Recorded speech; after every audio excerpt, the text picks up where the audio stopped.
Concluding बताया मुझे,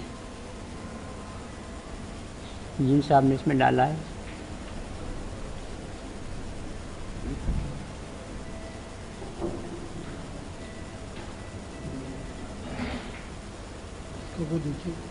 जिन साहब ने इसमें लोड किया ना बता दें तो। हाँ तो काहे में, यहाँ तो 50,000 फाइलें अभी आ हाँ अभी आ या मैं अपना लगा ही दूँ? वो भी कर सकते हैं। नहीं, वो तो पहले ही उन्होंने कॉपी कर ली है इसमें। वो कह रहे थे कंक्लूडिंग सेशन, ये रहा, ठीक। हाँ हो गया, डन। ठीक ठीक है, ठीक है, आप छोड़ दीजिए। I begin in the name of Allah, most gracious, most merciful, Master of the Day of Judgment. All praise belongs to Him and all of us have to return to Him. I am extremely grateful to Dr. Manzoor Alam Sahab and all his associates, particularly Iqbal Sahab who phoned me for this purpose. And with the permission of Justice Fakhruddin Sahab, I stand here to make my presentation before this august audience. As has just now been told to you, I would request you to kindly have a look at this. I hope the people from this side are also able to do. The Sachar committee report was presented on 17th of November to the Prime Minister, and the other commission, National Commission for Religious and Linguistic Minorities, was headed by Justice Ranganath Mishra, and his report too was presented in early 2008.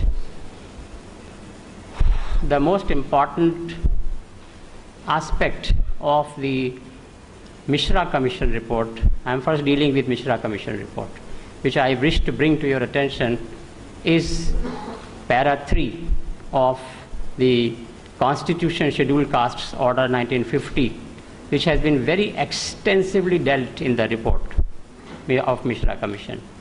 It says that no person who professes a religion different from the Hindu, the Sikh or the Buddhist religion shall be deemed to be a member of a scheduled caste. And that was order was issued in 1950. Just let us have a look what Mishra Commission says about this. It says, Justice Mishra says that para 3 of the Constitution order is a black law. I am just quoting word by word from that report. Is a black law written outside the Constitution, introduced by the executive through the back door.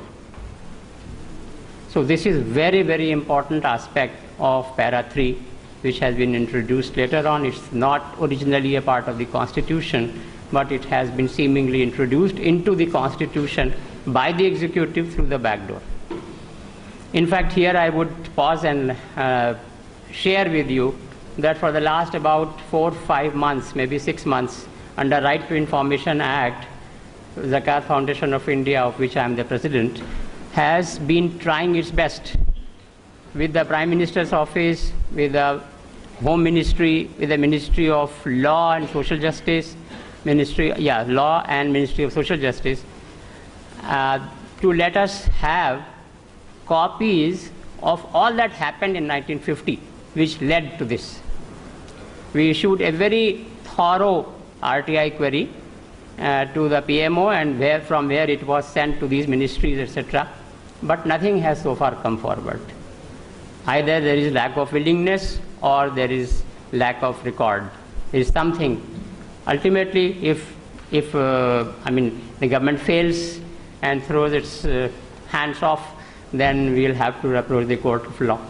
But then we wanted to know, and the community has a right to know, the community which is the deprived community. There are two major deprived communities. They are the Muslims and the Christians. Like if my forefathers have been sweepers for the last 500 years, and I want to fight a seat on the reserved seat of parliament, then I cannot do that only because I'm only a Muslim and I do not belong to the Hindu religion or the Sikh religion or the Buddhist religion. So Justice Mishra also said that it violates Article 14, 15, 16, 25 and 29. Then he goes on to say that para 3 is written outside the Constitution. Yeah, this I have already told you. Then he goes on to say that it is an anathema. Para 3 is an anathema which disfigured the beauty of the written Constitution. And there he quotes the Supreme Court in a famous case which I have quoted here, Maharaja Madhavrao versus Union of India. Then he also says that the President has no power to encourage or prohibit the profession of any religion. And this runs against the preamble. Because when you are saying that, okay, if you have been doing this menial job, you will get this facility only if you profess such and such religion, then it means that the President is encouraging people that you profess that particular religion in the views of Justice Mishra, and he said that this runs against the preamble. Then he again quotes Supreme Court in Susai versus Union of India, which says that caste continues even after conversion. Then he goes on and says that the concept of the caste is not confined to Hindu religion only. It extends irrespective of the religious sanction. Again, he has quoted Supreme Court of India in the Indira Sahni case, which is well known to all of us. Then he concludes almost that para 3 is a hostile discrimination against Muslims. This is all word by word taken from that report only, just for recapitulation of all of us. Here I have written the page number also. He says that Sikhism and Buddhism do not have caste religion, yet they are included in the scheduled castes. And he quotes Article 46 of the Directive Principles of State Policy, which says that promote with special care the educational and economic interests of the weaker sections of the people. And then he draws our attention to the National Education Policy of 1986, which says that Muslims and Neo-Buddhists are educationally most backward. For the minority communities, then he says, he gives a very solid suggestion, reserve 15% of all the posts in the central and state governments, out of which 10% should be for Muslims, plus 5% for other minorities. And this he says because he justifies that Muslims comprise 73% among all the minorities.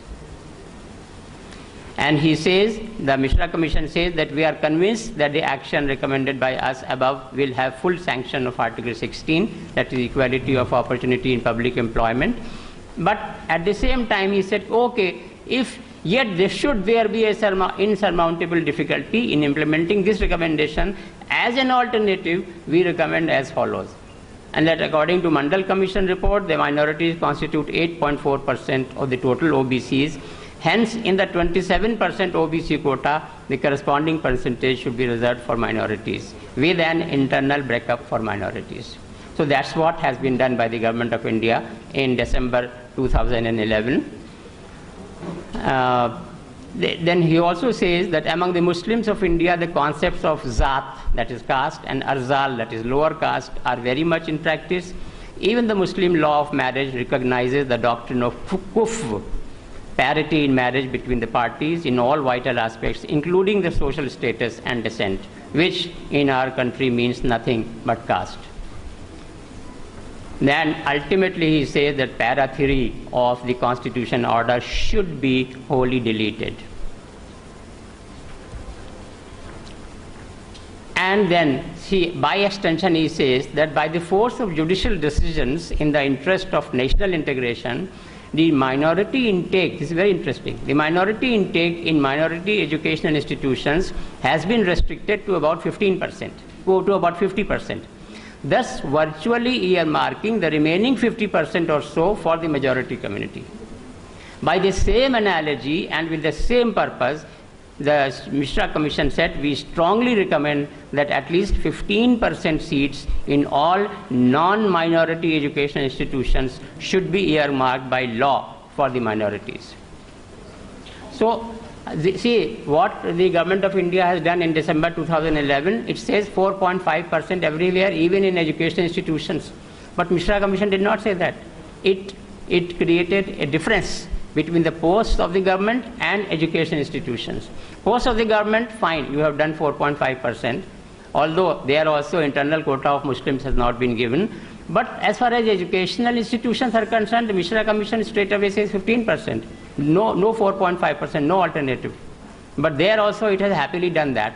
But the Muslims, that the community and other minority communities have yet to agitate against that. That we have to yet to internalize this fine difference and the consequences of this. And therefore, we should prevail upon the government. In the next session, the Minorities Affairs Minister is coming. I would request Dr. Manzoor Alam Sahab to kindly raise this issue with him. Then Mishra Sahab says that constitute parliamentary monitoring committees for minorities on the lines of scheduled castes. I'm just very quickly flagging because short of time. Extend the provisions of Prevention of Atrocities Act 1989 to protect minorities also, not only SC and ST. Enact comprehensive law to protect and safeguard the rights of minorities mentioned in Article 29 and 30 says. I would recommend that kindly read the full paragraphs which lead to this recommendation. It's very interesting, very important, vital for us. Ensure minority ensure minorities representation in different commissions, committees, boards and corporations, and rotate chairmanship among different religious groups. See, he does not say that confine the minorities only to the Minorities Commission and to the Aligarh Muslim University and to Hamdard University, etc. No, they are there in any case, created by them or for them. But what about the rest? Why don't you make me the Lieutenant Governor of Delhi? Why don't you make me the Deputy Chairperson of the Planning Commission? What is wrong in me? That is what they said, that should get rotated, and the chairmanship also should be rotated religion-wise. But there is no talk about it at all anywhere.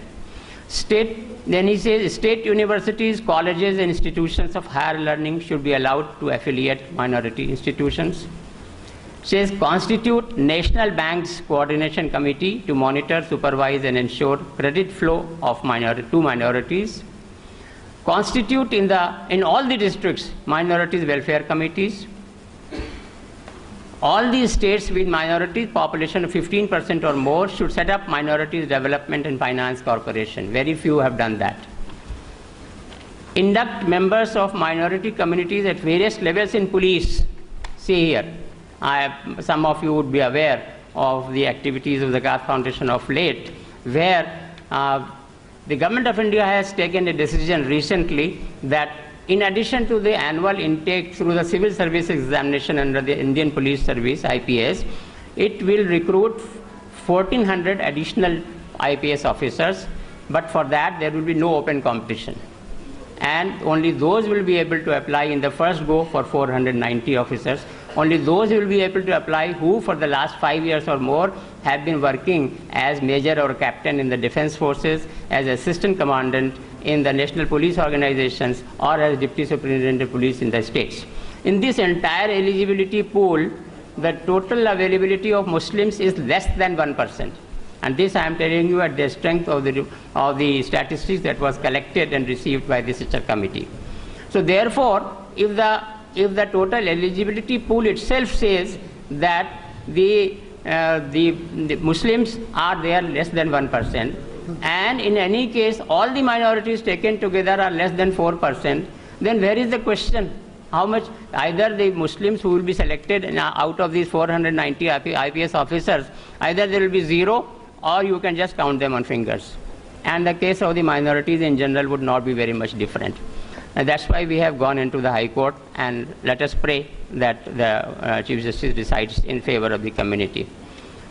This is while the Mishra Commission had said that. Mishra Commission had said induct members of the minority communities at various levels in police, and after that the government has done this. Even 2.5%, which has been usually the case, that also gone now for the upcoming years.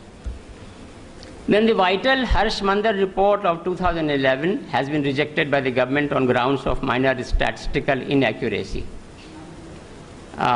Muslim-dominated constituencies are reserved for scheduled castes. See, not only that we are out of the definition of scheduled castes, but the constitution or the constitution scheduled caste order does not say that which constituencies will be reserved for scheduled castes. But the Sachar committee has given the statistics saying that those constituencies of parliament and assembly where Muslims are in high numbers and scheduled castes are in low numbers have been reserved for scheduled castes, and the vice versa. So both ways Muslims are losers.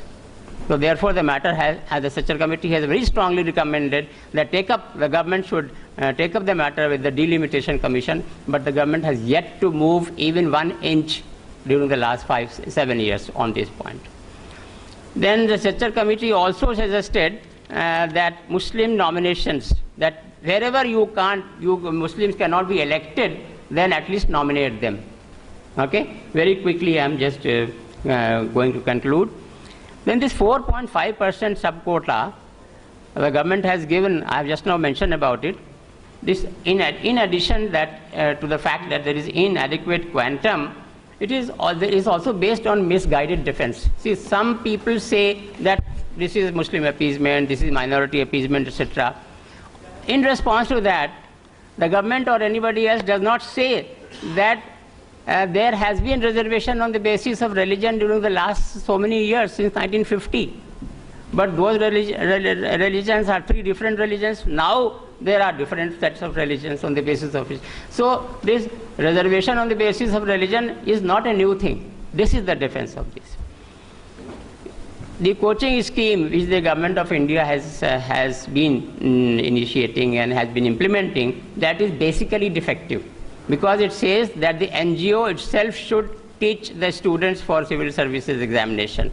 And civil services examination coaching is a very specialized thing. Only the very professionally specialized people should do it, and there is no dearth of them. So there needs to be a basic change in that.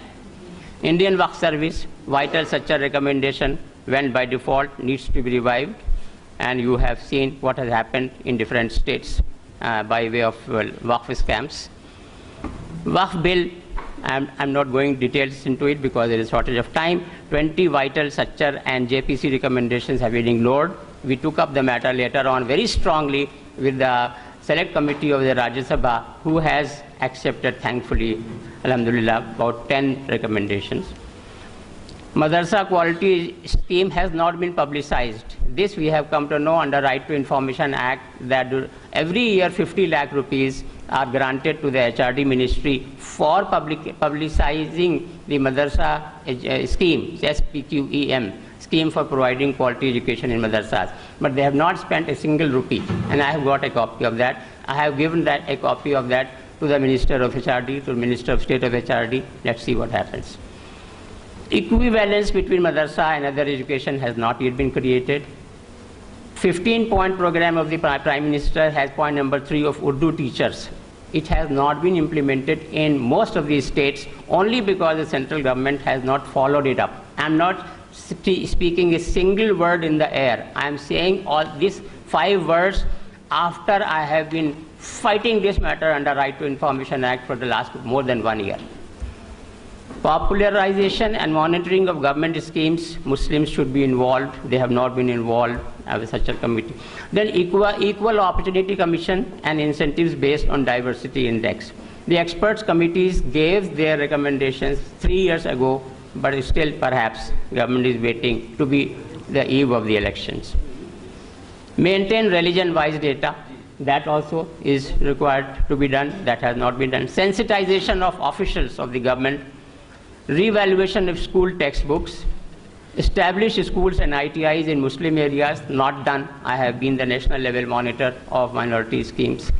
Provide basic infrastructure in Muslim villages. The Sachar committee has very clearly said that as the population of Muslim goes up, the availability of infrastructure goes down, and this is across the board everywhere in the country. Institute social security system for self-employed workers in unorganized sector. These were some of the issues that I have very quickly flagged. Thank you very much.